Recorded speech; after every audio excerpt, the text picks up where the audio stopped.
This video will discuss how doctors can tell the difference between chlamydia and gonorrhea infection. My name is Dr. Slava Fuzailov, and I'm a practicing STD doctor at STD Center NY, located in Midtown Manhattan, New York City. I know you have limited time and I value your time. Let's proceed. I have to mention in the beginning that the best and the only definitive way to diagnose both chlamydia and gonorrhea is through testing. This video is for people waiting to be tested or waiting for tests to come back so they can make a correct assumption based on signs and symptoms now. So how doctors differentiate between chlamydia and gonorrhea infection during the visit when we don't have any results?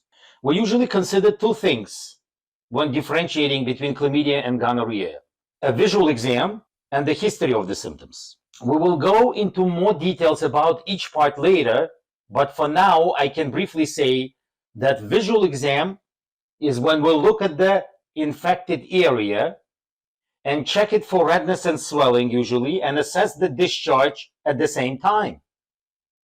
History of the symptoms is when we go over the causes of the symptoms, how soon they showed up, and how they are changing over time.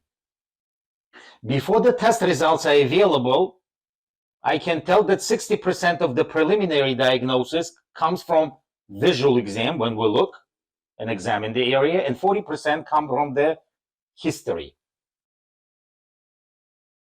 Let's talk about the history of the symptoms first. Again, as I mentioned earlier, 40% of the diagnosis come from the history. So history of the symptoms consists of three parts: what caused symptoms, how soon did it take for symptoms to appear, and how are symptoms evolving, changing over time. We will talk about each part of history in detail now. Let's go over the possible causes for both conditions first. Both conditions can be caused by sexual activity. It's usually unprotected oral or genital to genital sex. Any infected secretion, it can be sperm, vaginal fluid, saliva, should come into contact with mucosa for both infections to occur. The next part of the history is how soon after sexual contact symptoms appeared. This is a major differentiating factor. The incubation period is shorter for gonorrhea. On average, gonorrhea symptoms appear within a week of contact. It is not uncommon for gonorrhea to get symptomatic as early as 3 days after. Chlamydia symptoms take longer to appear and might take 2 to 3 weeks. The next and the last part of the history I want to mention is how symptoms change over time. We are not going to talk about each symptom separately here. We will talk about them later, but how those symptoms are progressing over time. Since chlamydia and gonorrhea can affect different body parts, mouth, vagina, urethra, or rectum, we will go over symptoms progression for each area separately. Both conditions, chlamydia and gonorrhea, have similar symptoms and progressions regardless of the affected area. But gonorrhea symptoms usually a little more pronounced or stronger. Let's talk about vaginal area symptoms progression. Symptoms for both conditions, chlamydia and gonorrhea, might start as an itch, vaginal itch, that progresses to vaginal discharge over time. Gonorrhea vaginal discharge, unlike chlamydia, becomes abundant over time. Untreated chlamydia infection can cause vaginal pain during sex, as well as a vaginal bleeding between periods and after sexual activity. Chlamydia is more likely to progress to pelvic inflammatory disease than gonorrhea. Now we will talk about the urethral symptoms progression for chlamydia and gonorrhea. The urethral area becomes infected more often in males than in females. Both chlamydia and gonorrhea when affecting the urethra can begin with the UTI symptoms of burning, urgency, and increased frequency with urination. Urinary symptoms may progress to urethral discharge, which is more common and more significant with gonorrhea. We will talk about discharge differences later in this video. In males, urethral infection can progress to epididymitis or testicular infection. Now let's talk about rectal area symptoms progressions for both conditions.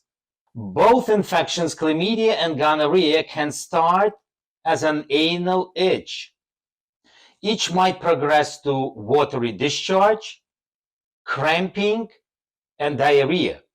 Untreated gonorrhea might progress to rectal pain and bleeding. Lastly, we will talk about the throat symptoms progression for chlamydia and gonorrhea. Symptoms for both conditions start as a sore throat that does not get better over time, but most of the time no symptoms might be present at all.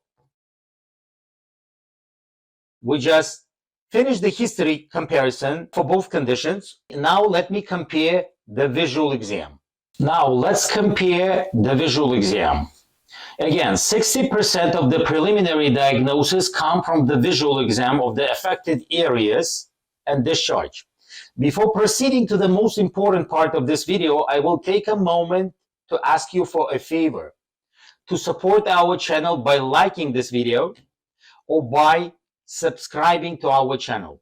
Let's return to our topic and compare visual exams for two conditions, chlamydia and gonorrhea. The visual exam consists of two parts: visual exam of the affected area and a discharge evaluation. Let's discuss each part separately and in more details. Let's talk about the discharge difference for the two conditions first. Chlamydia and gonorrhea discharge is the most visible when the urethra is affected, and occasionally visible when the rectal and vaginal area affected.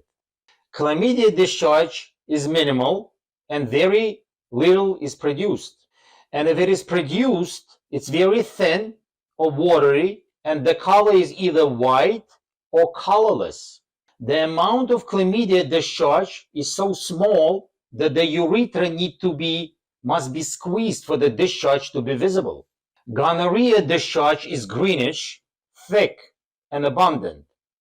It is so abundant that it can soak through pants and underwear. Untreated chlamydia discharge, unlike gonorrhea discharge, can have a foul smell. The last part I want to mention in this video is a visual exam of the different body areas affected by these two conditions, chlamydia and gonorrhea. Both chlamydia and gonorrhea can cause redness and swelling of the affected area. And since they affect different areas, we are talking about redness and swelling for the tip of the urethra, the vagina opening, the anus, and the throat. The degree of redness and swelling that can be seen differs depending on the area affected. It is more pronounced and noticeable in the urethra, followed by vagina and rectal area. In general, the degree of swelling and redness is more significant with gonorrhea. That brings us to the end of the video. And if you learned something and it was helpful, please remember to give this video the thumbs up, subscribe to our channel, and if you want to share your experiences in the comment section to help others, please do so as well. Thanks for watching, and until next time.